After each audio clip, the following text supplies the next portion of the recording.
learning in smaller bursts is much better than these sort of monolithic cram sessions of knowledge. Yeah. Yeah. That only worked in college. Welcome to the Cybrary podcast. Well, welcome back. Welcome back. Welcome back. Welcome. Welcome back. Welcome. Well, welcome back. Welcome, everybody. I'm Ryan Corey, CEO and co-founder of Cybrary, and I'm excited for you to join us on today's episode. Let's jump in.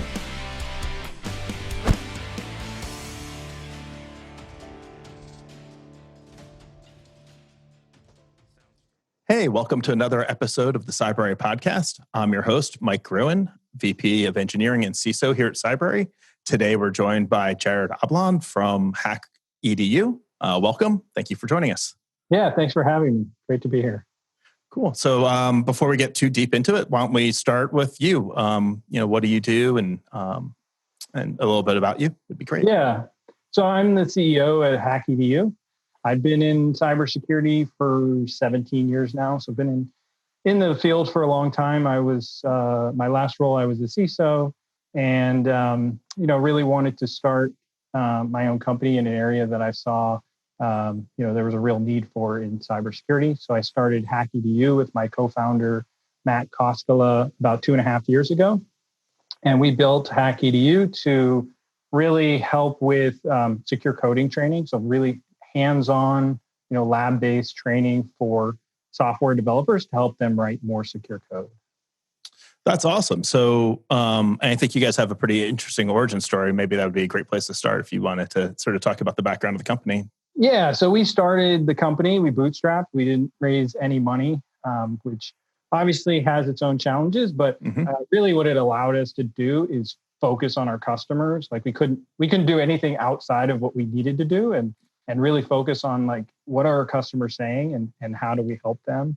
It's kind of crazy these days that you can actually start a company with almost no money. The amount of money we put up was, like $10,000 to start the company basically. I think one day maybe I'll write a story on that, how you make a company from 10,000 up to something really huge. But yeah, that's basically, how we started. So in those early days, looking back, was there anything that you said no to that you're particularly happy that we could have done that, but I'm really glad we didn't go down that path? Well, yeah, I think at this point, obviously it's easier in hindsight to say, I'm glad we didn't raise money. Right? It would have been really, it would have been much easier path for sure. Raising money would have allowed us to do a lot of different things. But I think it would have made it so we weren't super focused on what we're doing. Maybe we would have tried other things and some of those things would have meant that we wouldn't have been successful at this point. So I think that's really, at this point, what we're happy, we're happy that we didn't raise, even though at the time it's much more harder, path forward. Yeah, definitely. I could see that. In terms of any features or any sort of business paths, because I know in my career, plenty of times where, especially early on, where you maybe have 2 or 3 customers that are really driving roadmap. They should be a good partner, right? But even the best of partners will have crazy ideas, and you just sort of have to, sort of say no. I'm just curious if there's anything along those lines. There's definitely been things we've said no to. I'm trying to think of any big things that kind of come to mind, but it really came down to not just one customer asking for things, but multiple customers. Right. We don't want just one customer saying, hey, we want this, and we're building basically their idea of what our product should be. We kind of wanted consensus, like, oh, this makes sense. The market is kind of asking for these things. Let's build out the things that the market is asking for. Yeah. I think, one of our challenges, not ours at Cybrary necessarily, but one of my challenges over my career at various companies has been this notion of you get a large company that comes in and really wants something, and it's other companies say it's interesting, but maybe it's just not that high a priority to some of the other ones, and they're but this very large company is willing to throw a lot of money at you, and sometimes it can be tough to sort of walk away from that in order to do what is best for the product in the long term. I think that's what defines a lot of companies. I think you can go find yourself taken pretty far astray especially as a product company, where you start getting into more, all of a sudden you have a large professional services organization because you're doing all these customizations as opposed to really staying focused on product. For sure. But we are, I mean, with that said, we are super customer focused. If a large customer comes in and asks for quite a bit, we'll go down the road, a bit with them to help make sure, we're giving them really what they want. But obviously we don't want to take that to the extreme and build out, something for one customer that no one else will ever really use. Exactly. Yeah. And I think back to my first job where we were building, we were a product company, we're a product division within a professional services organization. I remember one of the companies that was one of our early customers was just a great partner because they'd suggest these like off the wall things. And we'd be like, yeah, we're not going to put that in the core. And they'd be like, yeah, I could see how nobody else would want that. And we're like, awesome. Like, cool. Like you guys get it. We get it. We'll come up with a solution. We'll try and meet you halfway because as an early adopter, as somebody who's really helping us to drive the roadmap and paying us, frankly, we'll definitely try and meet you halfway, but we're not necessarily going to build that exact feature. So it's always cool when you have those good, like handful of customers. At what point do you think you sort of had that? Like how many customers what were you in where you're like, okay, this was like a good number where you felt like you were getting like a really solid sample size of what the market was? Yeah, I would say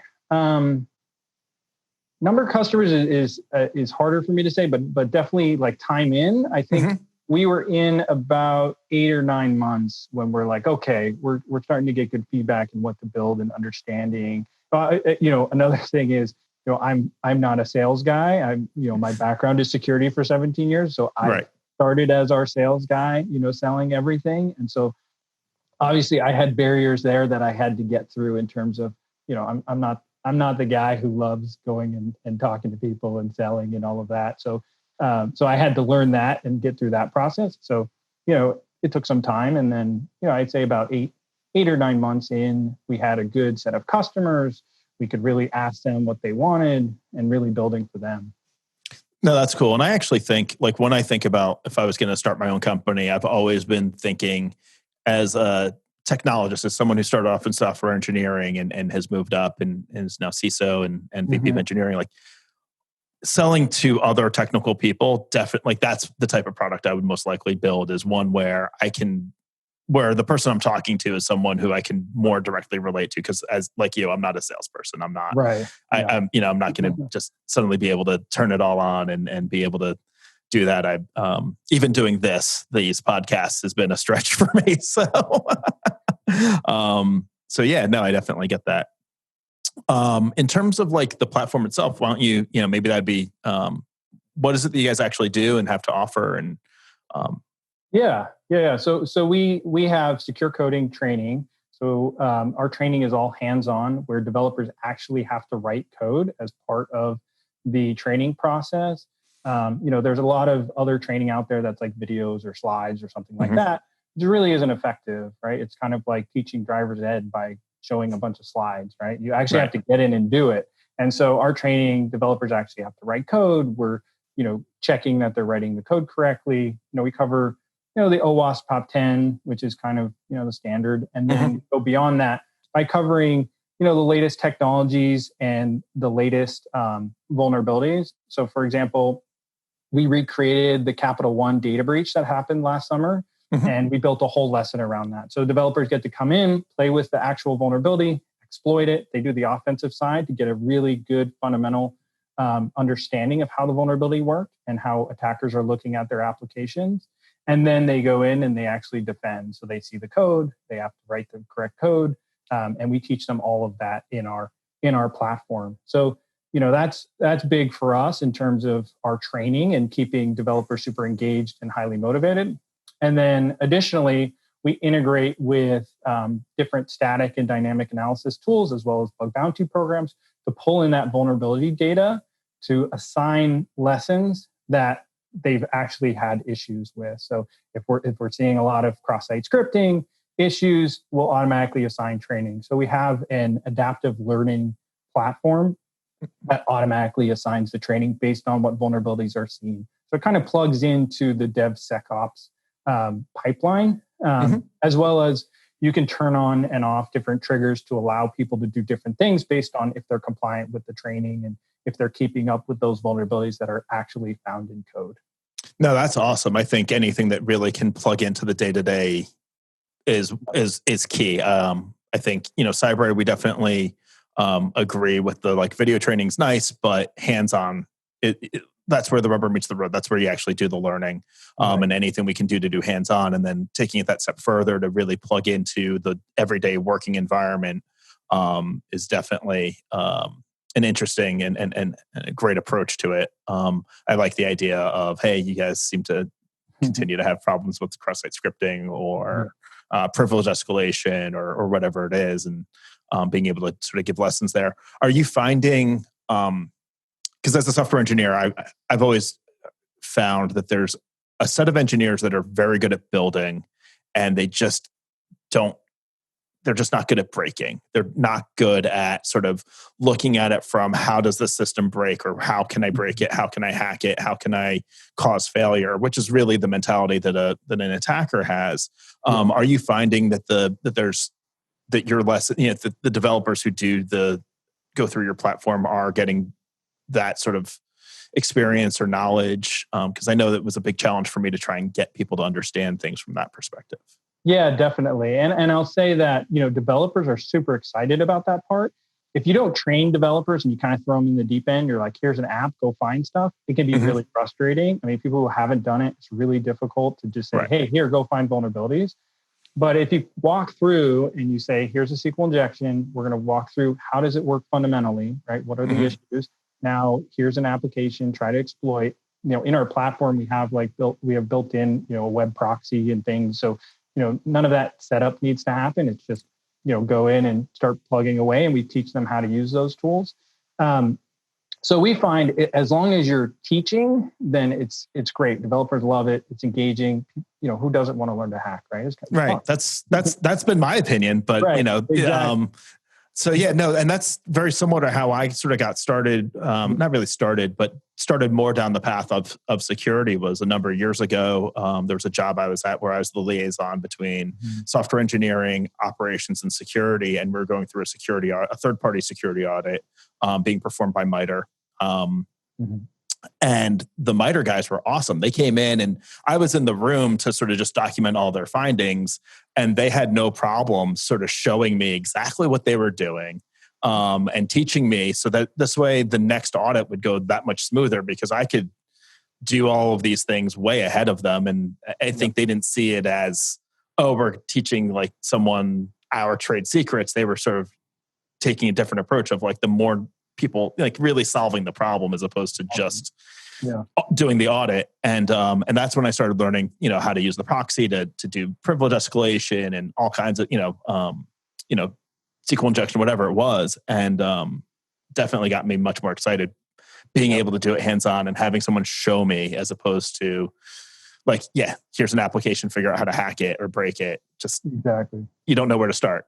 Right. And then question for you, after that, how did you feel in terms of understanding the fundamentals of the vulnerability? Did you feel like you could maybe defend better because you understood that stuff?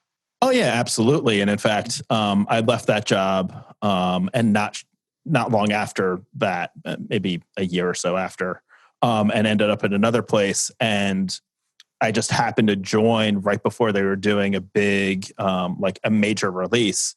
And so there was everybody, it was an all hands, everybody in the company was assigned things to test. But since I was only at the company for like 2 weeks, they didn't have anything for me to test. So I was just like a rover. They're like, hey, test whatever you want. I was like, cool. Fired up a proxy. And that's the reason why privilege escalation is always like I kept on mentioning is because that's the very first thing I found was like, I just, proxied up like admin equals true in my profile. And next thing I know, I was like, now I'm an admin. This is awesome.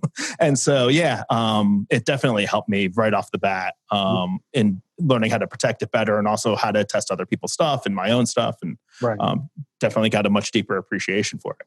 Yeah, I mean, and it's that excitement that we want to tap into, right? Your first time when you got your privilege escalation, you're like, this is amazing, right? Right. So that's what we're teaching to really start to engage developers and get them super interested in this stuff.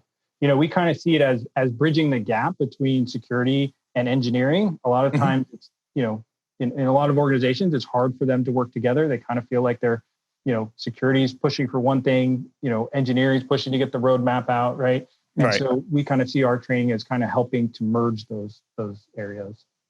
Yeah, and I think security. I think where there's a similarity is like with bugs, right? The earlier in the process you can identify any type of defect, the cheaper it is, the easier it is, the better it is, right? And I think engineers get that, right? They don't want to architect something with some major flaw and then realize like, oh, nuts, now we have to redo all of this work. Right. Security it's just a different type of flaw. And so I think getting engineers to understand that, getting companies, the executive team, the board, whoever it is, to sort of understand that security is just a different type of defect. And the earlier on you can catch it, and the more skilled you are as a developer at preventing it or avoiding it altogether, the better off you are. And that does align teams. I think embedding, I'm a huge DevSecOps proponent, I think, and sort of cross-functional, multifunctional teams. So you should have somebody with a security background, somebody with an operational background, somebody with a software development background, front end, all of it. Mm-hmm. Let's have one group of people solving this problem together. And then it's not adversarial, as opposed to the old system of like this assembly line where, okay, now security has to check off on it. Now operations has to check off on it. Now security has to check off on the changes operations check. It just doesn't get anywhere. It just turns into... Yeah, exactly. And I was just going to say, and that doesn't scale either, right? I mean, right. Doing that, there's just not enough application security engineers out there. There's not enough security people. You're never going to get there. So yeah, so you got to push that responsibility out to multiple people, including developers.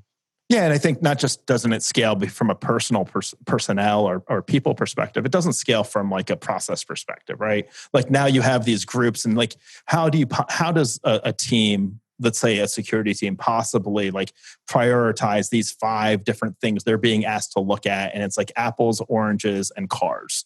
Like there's just no, like, this is an internal business tool, this is something user facing. Like it becomes very, very difficult to sort of prioritize that and know where to put your resources when you can sort of spread them out across multiple projects and have them really more focused and working together with the people developing it. Priorities are a little bit clearer as well. You don't get those same bottlenecks, I think. Definitely. Yep. I agree with that completely. Yeah. So what do you think was one of the more surprising things you learned, like sort of on your journey as you built your company? That's a good question. I would say, I think being able to bootstrap successfully and grow, right? I mean, our company is funded by our customers, which is amazing. Mm-hmm. And I think we thought we could do that. We were thinking maybe we would have to raise, but being able to do that and build it without looking to outside capital has been pretty amazing. And our customers, some of them have been so fantastic to work with in terms of, as we were talking earlier, helping us build our roadmap and building out what customers really want and are looking for. Cool. So, and then I'm curious, who do you typically, when you're talking to these organizations, who you're typically selling to? We go through security. So even though we're training, we're seen as more of a security product, right? So it's more of like, as part of your secure SDLC, you want to have, training as part of it. So we're usually selling into the security part of the organization. Okay. And then but the end user's the software developer. For sure, yeah. End user software developer. They're usually brought into the process, right? Mm-hmm. Security wants the buy-in, which totally makes sense. You don't want you don't want security getting something and throwing it over the fence. I mean, same thing. It's very, very comparable to like the security awareness training market, right? So like you don't want to just throw that to all of your users and nobody had any say, and everyone's like, oh, I hate this stuff or whatever, right? So yeah, very often developers are brought into the process to check out our training, see if they like it, and go from there. Yeah, and I think having it really plug into the CICD makes it so much easier. I mean, every security product that we bring in, it somehow plugs into that entire pipeline. It has to be automated. It has to sort of fit into that, and if it can fit in, if we from a training perspective fit into that, into the testing, and hey, these tests are failing, or these types of tests are failing, and bring it to the forefront. I think that's awesome. Yeah, exactly. And I mean, for us, it was important to build that out, to put it in there. I mean, prior to us doing this, I mean, pretty much most of the secure SDLC can be put into, DevSecOps, automate it, get it done dynamically, help basically make it so it scales and Right. is easy and people aren't, running scans manually or something like that. And so what we wanted to do is how do you take training and put it into the DevSecOps process? And that's what we did with our integrations and things into different CI/CD tooling, as well as connecting with those tools. So about how frequently are the developers sort of going through the training? Is it weekly, monthly, sort of? Yeah. I'm sure it varies. I'm sure it varies a lot by customer, but it totally depends on the organization. Some organizations are like, okay, we have a week. We're going to, get everyone through as much as they can in a week. Personally, I don't see that working as well. Usually it works much better. Let's schedule it over an entire year and let's do a little bit of training throughout the entire year. Doesn't disrupt the product roadmap at all, right? Because you're maybe talking, an hour or two every month. The knowledge kind of builds up on itself, and you're constantly just training on what's timely and relevant. And so we see that work really well. I mean, what developer doesn't have time where they're compiling or they're testing or whatever, right? They have time there, but taking a chunk and being like, okay, we're going to do like 40 hours, the whole company or whatever, it doesn't really work as well. So we recommend against doing that, although some companies still want to do that. Yeah, I mean, I think that fits it. I imagine it depends on other things and how they see things. But yeah, no, we like our security awareness training. I love it because it is like 5 minutes once a month delivered over the course of the year. So it's not just this annual security awareness training that like everybody has to take some amount of time out of their day to do. And exactly. And when you're talking about really hands-on training, as you said, it's going to take, you're going to have to put more into it to get out of it. And so it's not just going to be watch a video, answer some questions. It's really going to be some hands-on stuff. So you are talking about a little bit more time, and the idea of interrupting like the development, like, or product roadmap for some period of time while everybody's going through this seems like not a great way to do it, but rather to sort of say like, hey, over the course of the month, this is what we sort of expect people to finish or complete. Exactly. Yeah. Exactly. And so, all of that is in our platform is completely configurable, right? We have our recommendations. We work with our customers once they sign up to on board and kind of set those parameters. But it's really up to them on what makes sense and what works. But I agree. Same, security awareness training, secure coding training, all of that should be throughout the entire year. Why is it a one-time event at so many companies? Well, I mean, right. I think it's a one-time event because it's easy to just postpone it, right? And I think, I mean, there's probably all kinds of reasons. But I agree that it should really be, it should be more continuous. And I think the more you can integrate it into what you do every day. And I think that's, at Cybrary, when we think about, training like a SOC analyst or whomever, right? We know that their day-to-day job involves this stuff. And then trying to make sure that the content that we're putting out there is also relatable and, trying to get to that, really bite size. Hey, take 15 minutes, half an hour, learn what you can in that period of time, make it really applicable and consumable. Is definitely the model of the future. I think we've learned as a society, as a culture, that learning in smaller bursts is much better than these sort of monolithic cram sessions of knowledge. Yeah. That only works in college. Yeah, well, it works for passing the exam. That's what it works for, right? You remember it for a week or two, maybe. You remember it for the exam, and then I couldn't tell you any of the things that I crammed for. Couldn't tell you anything from them. But the courses that I took where I actually really learned in real time, and I can still remember stuff from that. So there's something to that. That's cool. Trying to think if there's any other. So when you're looking at an organization and selling into it, what's the sort of like process look like? What do you guys do? Is there a proof of concept, a trial, some sort of? I'm just curious how you guys sort of go about doing it. Yeah, so that again depends on the organization. Usually smaller organizations, they'll try out. We have a free lesson online, our SQL injection lesson. Anyone can just go and take that on our website.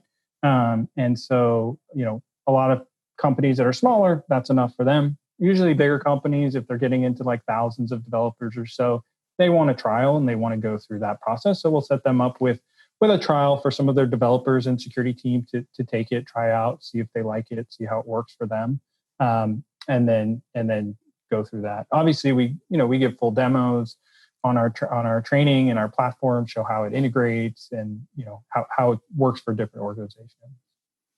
Cool. Yeah, I think I definitely not. We talked a little bit about integrating with the CICDs. I think speaking of integrations, the bug bounty programs, I think that's a whole area that companies, I think, are starting to embrace more and more. The notion of crowdsourcing essentially their security, right? We have all of these attackers. There's all these people in the world who are trying to hack your system. You have all these security researchers who are more than happy to do it, be ethical hackers and let you know the vulnerabilities that you have in your platform, and being able to take advantage of that is so, I think it's so critical. It's how we've been able to stay pretty lean with our team. And I'm curious, are you seeing that as a trend? Is there a lot of the companies that you're working with do have bug bounty programs, or at least vulnerability disclosure programs? Yeah, for sure. Definitely more and more are moving that way to have bug bounty programs. Same with, I think, application security in general is growing as you go back several years and maybe it wasn't at every organization, but now every organization develops software now, right? Right. Software is a part of every organization where it wasn't before, so more and more organizations are coming on board, even with our training, right? I see it as, security awareness training. I think it's pretty much across the board. All companies are like, okay, we have to train all our employees not to click links and do all of those things, right? And I see secure coding training moving that way as well. The trend is soon in the next couple of years, it's going to be all organizations that have any software are going to have that kind of training. It's going to be one of those things that's just a given, right? So that's kind of the trend. And same with, bug bounty programs and other things that kind of fit in to application security and securing applications. Yeah, no, I agree. I think there's also this area that is somewhere between security awareness and sort of the hands-on training that Cybrary has to offer, or HackEDU has to offer, which is for software developers or SOC analysts, where there's this as more and more SaaS is coming online, more and more people are exposed to being able to do things that they were never able to do before, and so. In software engineering context, it's all of a sudden a software developer can go in, spin up an entire data center, the equivalent of a data center at AWS or Google or wherever, and accidentally leave a port open. Whereas in the past, that there was an operations team, there was a whole that was a totally separate function, and software engineers weren't really able to do that. And so we need to train software engineers a little bit more on the ops side and securing infrastructure. Same time, we're bringing on more and more SaaS. Your marketing team suddenly has the ability to check a box that, in the past, probably they would have never been able to do. It would have required software engineers or somebody to go in and make some changes. And I do think that security training overall, there's going to be this convergence where you're just going to have these very technical people who have to go through this training and understand the implications of what they're doing. Yeah, definitely. Yeah, I agree with that. Completely. Yeah. It's not surprising. We're both in training companies. I don't think that we're going to find a lot of controversy. Yeah, especially if you look at the Capital One breach that happened, they just got a fine of $80 million, right? Right. For Capital One, that's not a ton of money, but you're looking at other companies that's a chunk of money, right? That's a pretty substantial amount. So the more companies see, hey, we need to actually put in the investment to train different people, make sure we're doing what we need to be doing. Yeah, I think that's interesting is the notion of the size of the company and what happens if there's a data breach or what happens if there's a problem, right? In some cases, if you're a large enough organization, you can just throw marketing dollars at it and survive. You don't it's not even there's this, this bean counting, type of exercise that you could go through of what was this breach actually going to cost us? And I think it's really that sort of small, medium-sized company that's going to have it's going to be just devastated by a breach, right? That they don't have, they're not established enough to be able to sort of survive it. And so the more they can sort of spend early on to sort of make sure that it doesn't happen, I think it's money well spent. Not suggesting that enterprise, large enterprises shouldn't also be spending a large amount of money on security, but I do think that it's one of those. I think it's overlooked a lot by smaller companies when they're first getting started. The importance of getting it in early, because I mean, my last company, that was a big driver. Same thing with Cybrary. Was I didn't want to, like my mentality was I don't want to end up on, the front page of, XYZ newspaper as the result of that company that caused some other breach at some really large organization. Yeah, exactly. Yeah, that totally makes sense. But I agree. I mean, the smaller organizations need to start, taking it more. I mean, it could totally sink a smaller organization, like you said, right? Larger organization. I know there's a study, Rand put out a study that's like, that basically said, for the larger organizations, like long term, it doesn't really affect their brand that much. I mean, everyone's still shopping at Target, right? And massive data breach. It doesn't hurt brand as much, but but I mean, Equifax came out with a security product after they were like, now we'll help protect your identity. Exactly. So, right. And I do, I think it's, so yes, I'm sorry, you were saying that, it doesn't really, the larger companies, it doesn't really hurt the brand in the long term. Exactly. Hopefully it's not like, like seatbelts in the 80s where, your car companies say, well, it costs more to just pay out if something happens because, there's, or the seatbelts are defunct or whatever, right? Right. So hopefully companies are looking at it seriously and not making that determination, right? Of, do we actually invest in security or not? Which I don't see that trend. I think the trend is everybody is spending on security and putting in place the right things. But for some large organizations, that is a possibility. Yeah, and I think though, I think that the damages can go well beyond. There's a lot of financial damages that aren't just from the fines or from like customers no longer feeling comfortable shopping there, right? Like, as you said, Target goes on, right? People are going to continue shopping there. We're going to assume that every company has these problems. Target happened to get hit. They're going to fix it. Right. Now I feel comfortable like shopping there. But there's still this untold damages that potentially happen due to the nature of what your company is, the information that was lost. There's any number of things that can happen from a security breach that are maybe not just hurting your brand. So I think that's also a big driver. It's not just let's throw marketing dollars at it instead. But yeah, and I think, on the, it is nice to see that more and more companies are moving down the, like having the vulnerability disclosure programs or bug bounty programs, and that's being sort of adopted naturally, and that we don't have to legislate it. Like you think about it, seatbelts needed to be legislated, right? Like, I think there's a point at which, from a security perspective, there is probably at some point, there's going to need to be legislation or something that comes in that really forces the hand of some companies to do these things. I think security awareness is like sexual harassment training. I think there's certain industries where it is completely regulated and you have to have these. And that's why some companies have them. I mean, as software does more things that are, that could cause, loss of life or things like that, then I think that's when it's going to come up, right? Like automated cars, autonomous cars, right? Or medical devices, right?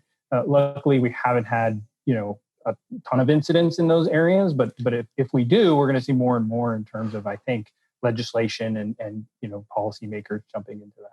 Yeah, no, the operational technology side of things, I could go on for days on how insecure that all is. I mean, cars aren't you have systems that were designed never to be online that are suddenly being put online. And so they were designed as closed systems, and therefore it's secure, but it really isn't.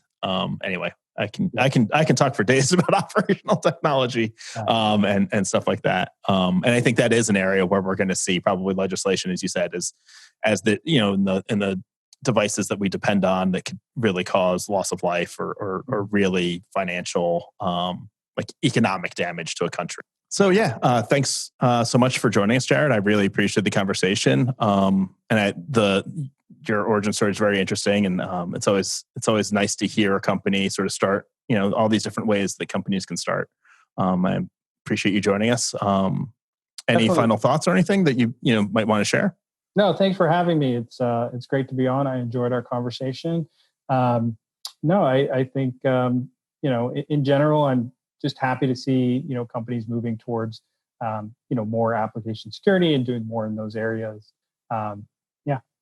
Yeah, couldn't agree more. And look forward. Hopefully, we'll get you back on and we can talk some more. Excellent. Always interesting. Yeah. Thanks so much, Mike. No, thank you. I appreciate it.